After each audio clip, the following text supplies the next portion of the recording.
platform which empowers creators who are located in different parts of the world to share their stories and their local perspectives.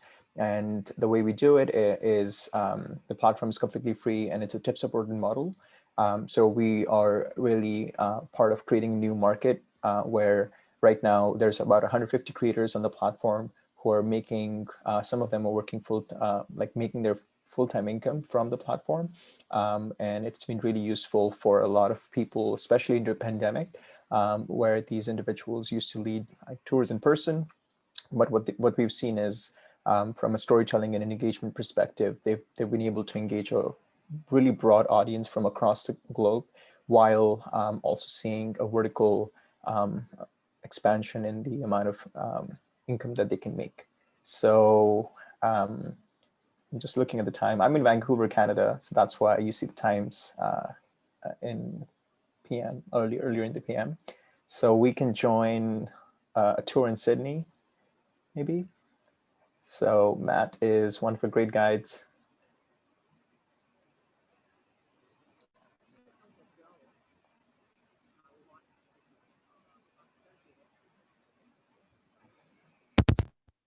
And it comes from this tree, the yucca tree. Aboriginal people have 30 different uses for it. And what they do with it is they break off the resin, a little chunk of it. It's like sap.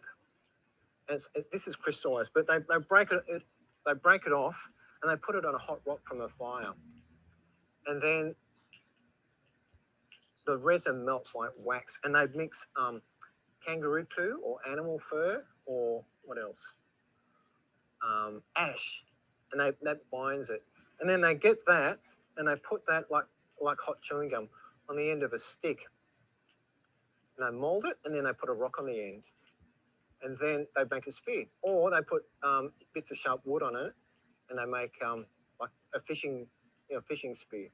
Yeah, so that's sort of kind of, you can jump in, go to worldstrips.io, join any tour any time of the day, and you can visit a place in the world that might surprise you.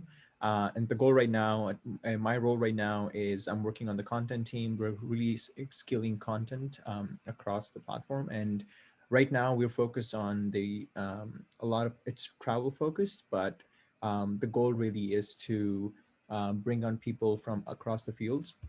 And so I don't come from a GIS background, a geography background, but we really see down the line a lot of potential for emerging technologies to be used on. And down the line, what we really see is having a map where you can drop in and hear a local's perspective and engage with them. One of the anecdotes, one of my favorite stories is there's a guide on our platform from Cusco in Lima, and they, on each tour, they average around $800, where they basically show the process of the indigenous artists making the art.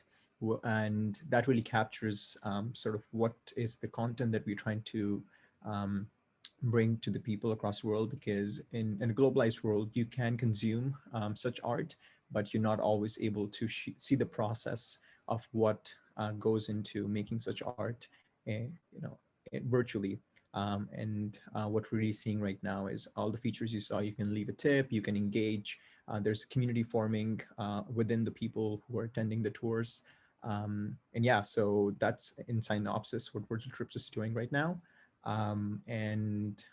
I'll open floor to questions at this point. I know we're running a bit off over time. So yeah.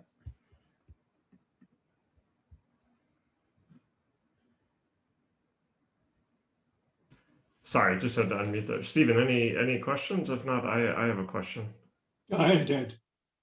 Well, my question, I thought it's a very cool platform and I've tried it out, but the issue is because the trips are live, it means I'm kind of confined to trips in my time zones, like, because when I first saw it, I was like, oh, let me go check out something in Japan. But because it's live and I'm in Europe, then I can't unless I stay up in the middle of the night. Is there any solution there for that? Or you want to keep the live element? Obviously the solution would be record the trips, but then you don't have the same live dynamics. So how are you guys approaching that? So we've on the product side of things, we are exploring things such as where you can have an image and a guide can kind of like record, like talk over it, where it's not the same experience, but and make the recording available for for 24 hours or so. So I think there are different approaches there, but I think the focus right now is really sticking to the live. What we usually see is that if people in different time zones really want to explore a particular space or place, they do end up joining us. And we also work on with the guides and the creators to see if they can accommodate more timings, because a lot of these guides are doing approximately 8 to 10 tours a week. So we can work with them to schedule a time, let's say something towards the night in Japan. We also have guides kind of doing one-on-one collaborations with museums and certain institutions within their home countries where you can get sort of an exclusive access to some of these spaces. I think it's really fascinating as someone who lives in Barcelona, which one of the few good sides of the pandemic was that there were fewer tourists there, and so and many people in Barcelona commented about the fact like, oh, finally we have the city back, and so maybe this type of technology would be a way to, of course, still give people the chance to experience the city, but without all the negative aspects of experiencing the city. So yeah, that's a lot of what we're seeing right now. A lot of people, before taking that plunge of a couple of $1,000s to go travel the city, they can kind of get a feel of what it's like, and engage with the local, hear some of the stories, and make more informed decisions about their actual travel plans. But then there's also a lot of opportunities.